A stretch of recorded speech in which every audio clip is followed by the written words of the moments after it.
क्या आप जानते हैं 2026 में भारत की राजनीति का नक्शा बदलने वाला है। लोकसभा की सीटें बढ़ेंगी, राज्यसभा में भी बदलाव होंगे और कई राज्यों की ताकत का संतुलन पूरी तरह से बदल जाएगा। इस वीडियो में हम जानेंगे डिलिमिटेशन क्या है, आगर 2026 में नया फॉर्मूला क्या है, किन राज्यों को फायदा होगा और किसे नुकसान, और छात्रों के लिए यह क्यों जरूरी है। अब बात करते हैं 2026 में क्या बदलेगा। प्रस्ताव है कि लोकसभा सीटें 543 से बढ़कर 800, राज्यसभा सीटें 245 से बढ़कर 332, यानी संसद में कुल 1000 से ज्यादा सांसद होंगे। अब सवाल है, सीटें कैसे बांटी जाएंगी।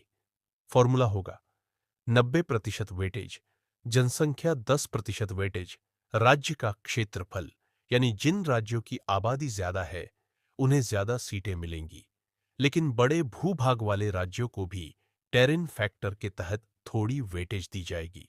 अब देखते हैं किस राज्य को क्या मिलेगा।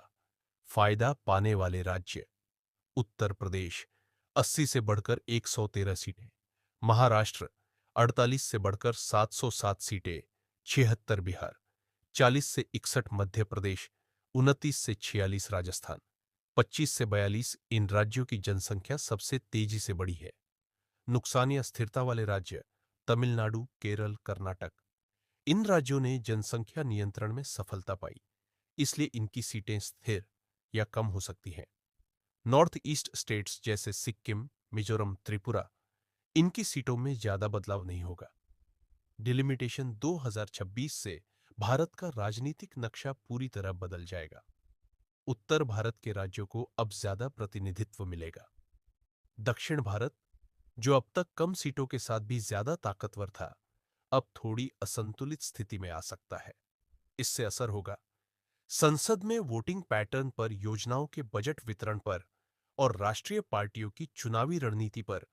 अब पार्टियों को ज्यादा ध्यान उन राज्यों पर देना होगा जहां सीटें ज्यादा होंगी, और यही कारण है कि यह एक संवेदनशील और चर्चा योग्य मुद्दा है। अगर आप यूपीएससी, एसएससी, रेलवेज या किसी भी कॉम्पिटिटिव एग्जाम की तैयारी कर रहे हैं तो ये टॉपिक बेहद जरूरी है।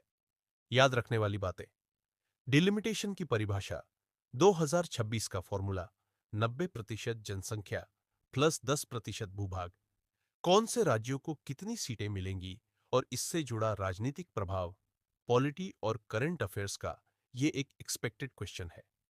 तो दोस्तों, डिलिमिटेशन 2026 केवल एक सीमा निर्धारण प्रक्रिया नहीं, बल्कि भारत के लोकतंत्र की नई दिशा है। क्या यह फैसला सभी के लिए फेयर होगा या इससे नए रीजनल कॉन्फ्लिक्ट्स पैदा होंगे? इन सवालों के जवाब भविष्य देगा। अगर ये वीडियो पसंद आया हो तो लाइक करें, शेयर करें और वैट्स एजुकेशन को सब्सक्राइब करना न भूलें। सीखते रहिए, सोचते रहिए।